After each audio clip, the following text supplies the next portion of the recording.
अस्सलाम वालेकुम जनाबे वाला। सियासत का दिल नहीं होता।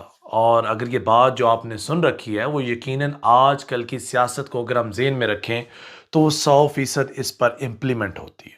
आप लोग शायद सोच रहे होंगे हम क्या बातें करने जा रहे हैं। यकीनन बातें वो ही हैं जो मुझे आपसे करनी है। आज का एक नहायत इम्पोर्टेंट दिन है, आज का नहायत एक अहम दिन है। उसकी बड़ी वजह क्या है? उसकी बड़ी वजह यह है कि जनाबे वाला सुप्रीम कोर्ट ऑफ पाकिस्तान ने जो हुकूमत वक्त को एक टाइम फ्रेम दिया हुआ था ना, वो टाइम फ्रेम आज मुकम्मल हो चुका है। ऑल्दो के चीफ जस्टिस ऑफ पाकिस्तान की तबीयत नासाज है। कल भी उन्होंने कोई केस नहीं सुना और आज भी वो सुनने का इरादा नहीं रखते apart from this specific case. और अगर मैं बात करूं इस खसूसी तौर पर इस केस की, तो इस केस की जो डिटेल्स हैं वो आप सभी जानते हैं कि हुकूमत वक्त को वक्त दिया गया था कि वो किसी तरह से पीटीआई के साथ बैठ कर मिलकर कोई टाइम फ्रेम बनाए। हुकूमत वक्त ने भी सरधड़ की बाजी लगाई, ना सिर्फ बाजी लगाई, उन्होंने तमाम ड्रामे लगा कर देख लिए। उन्होंने बोला, पहले उन्होंने कोशिश की कि असम्बलियाँ जो टूटी हैं वो क्यों टूटी हैं, वो नहीं टूटनी चाहिए थी, उन्हें बहाल होना चाहिए।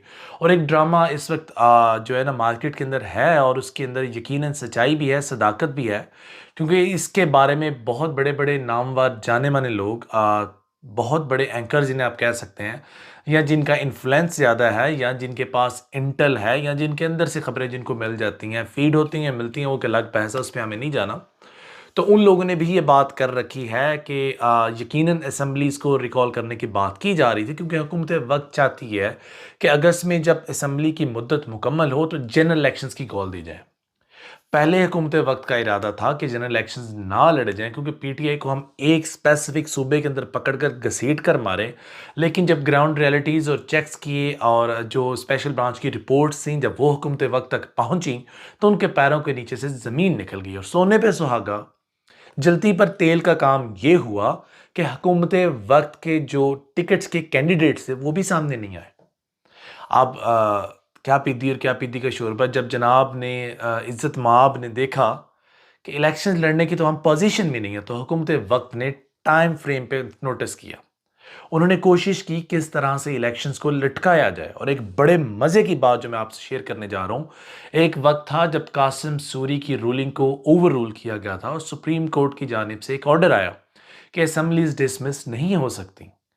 और जहां पर पीडीएम सरकार ने, जब उस वक्त वो अपोजिशन का हिस्सा थी, बगलें बजाई, खुशियां बांटी, मिठाइयां बांटी, और एक शख्स को पार्लियामेंट हाउस से निकाल कर, पार्लियामेंट लाउंज से निकाल कर, प्राइम मिनिस्टर हाउस से निकाल कर, उन्होंने सोचा कि शायद उन्होंने मैदान मार लिया।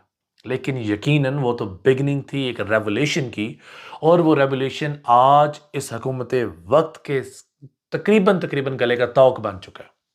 ये वो पार्टी है जो ना निगली जा रही है किसी से, ना उगली जा रही है किसी से, और सोने पे सुहागा जो हमारे क्रेडिबल क्रेडिबल तरीन लोग थे, हमारे इज्जत माब लोग थे, चूंकि शायद उन्होंने न्यूट्रल रहने का किरदार अदा किया, जिसकी वजह से उन्हें किसी हद तक डेंट पहुंचा है उनकी शनाख्त को।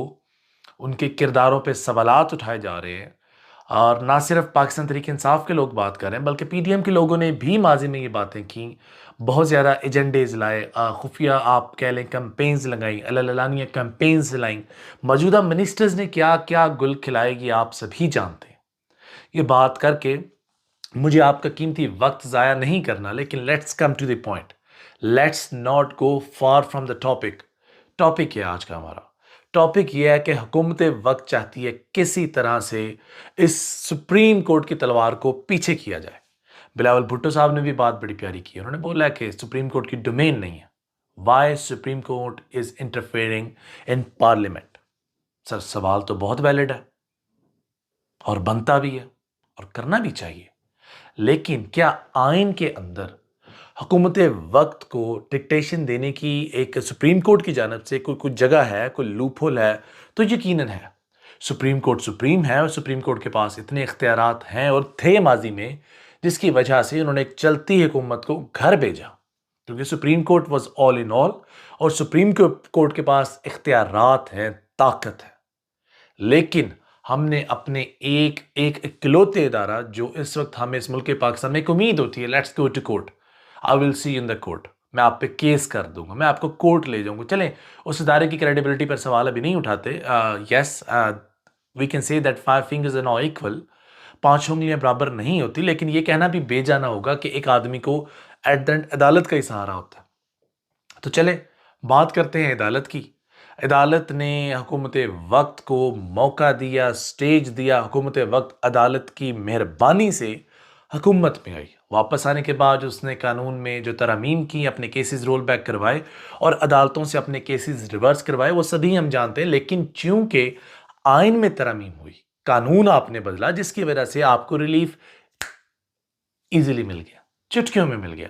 अब सहूलतकार इसके पीछे क्या कहते हैं, कौन थे, क्या था, कैसे था, वो एक लंबी बहस और लंबी फहरिस्त है इल्जामात की दोनों पार्टीज की जानिब से। लेकिन यहां पर जो बात हासिल बहस है, क्या सुप्रीम कोर्ट का इंटरवीन करना उस वक्त जायज था, उनके दायरा इख्तियार में था?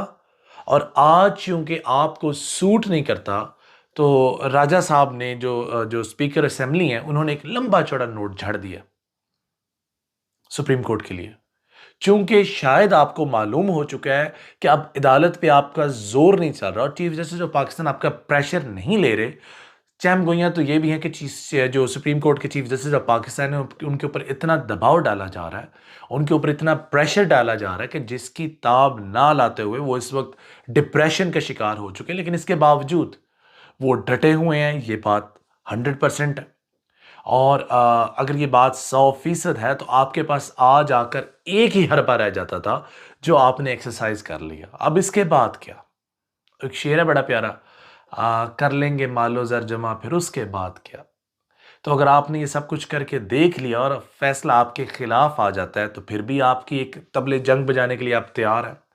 और अगर ये सब कुछ करके फैसला आपके खिलाफ आता है, वो तो ऑलरेडी आपने पाइपलाइन में अपना एजेंडा बिछा दिया है। तो मजलूम कौन हुआ, नुकसान किसका हुआ, बुरा यहां पर कौन बना?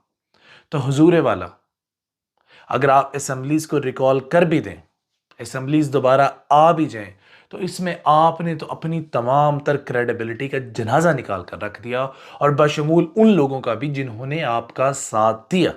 अब एमक्यूएम की बात कीजिए, आप यू नेम इट, आप किसी पार्टी का नाम लीजिए, आवाम के अंदर आप जाकर देख लीजिए, हकायक यकीनन आपकी सोच से मुनाफी रखते हैं। लेकिन फिर मैं वही बात करूंगा, क्या पीदी और क्या पीदी का शोरबा। यस, आपने इलेक्शंस इमरान खान की टिकट्स के खिलाफ उनके जो नाराज कारकुनान थे, उनको भी आग लगाने की कोशिश की, उनके ऊपर भी आपने जलती का तेल डाला, आपने उनको सपोर्ट किया। उन्होंने आकर प्रेस कॉन्फ्रेंसेस की, उन्होंने आकर स्ट्राइक्स की, उन्होंने आकर रिक्वेस्ट की। तो definitely that's the first time in history कि किसी पॉलिटिकल पार्टी ने प्रॉपर तरीके से टिकट्स डिस्ट्रीब्यूट किए। Yes, there might be flaws, there might be chances कि कहीं पे टिकट्स की डिस्ट्रीब्यूशन अच्छी तरह नहीं हुई, जैसे कि 30 सीटों पे फैसला हुआ है। 22 सीटें वो जो जिनको रिकन्सीडर किया गया, उन कैंडिडेट्स को जिनको लगा उनके साथ ज्यादती की गई है, और 9 वो सीटें थीं जो शायद डिस्कस ही नहीं हुई थी, या शायद उनका फैसला नहीं किया जा सका। तो 30 सीटों के ऊपर पाकिस्तान तहरीक इंसाफ ने रिकन्सिलेशन की है, रिकन्सीडर किया है, और उसके नताज आपके सामने हैं। अब बात यहाँ पर यह है, इन्होंने तो ये कर कर देख लिया, क्या हुकूमत वक्त या किसी भी एक पार्टी के पास कोई ऐसा मैकेनिज्म मौजूद है जो पार्टीज की जो तकसीम है उनके ऊपर एक मुनसिफाना काम कर सके? यकीनन नहीं। पाकिस्तान तहरीक इंसाफ ने ऐसे निज़ाम मुतारफ़ कराए जो शायद इस पार्टी को दूसरी पार्टी से मुनफरद बनाता है। लाइक इट और not, but that's a reality.